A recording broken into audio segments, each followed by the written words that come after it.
জিবরাইল আলাইহিস সালাতু ওয়াস সালাম বলেছিলেন, ইয়া রাসূলুল্লাহ, ইয়া হাবিবাল্লাহ, যেই তায়েফের ময়দানে আপনাকে অপমানিত করেছে, লাঞ্ছিত করেছে, আপনি বলেন যে জাবাল, যে পাহাড়গুলো আছে, এই পাহাড়কে আমি বলি, পাহাড়কে আল্লাহ তাআলার ওয়াস্তে আমি নির্দেশ করি, এই পাহাড় ওলট পালট করে তায়েফের ময়দানটাকে চূর্ণ বিচূর্ণ করে দিবে, এমন ভাবে বলা হয়েছিল।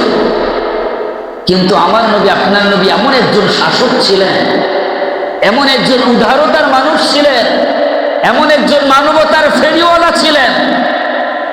দেশের মানুষ কিসের মানবতা দেখায়? আর আমার নবী, আপনার নবী জবাবে এমন ভাবে বলেছিলেন, হে জিবরাইল ভাই, ওরা আমাকে মানে নাই, তা কি হয়েছে? ওরা আমাকে অপমানিত করেছে, তা কি হয়েছে?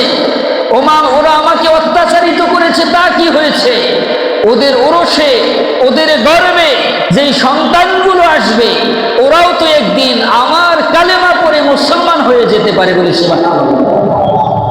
উনি এমন একজন শাসক ছিলেন, উনি এমন একজন উদারতার মানুষ ছিলেন।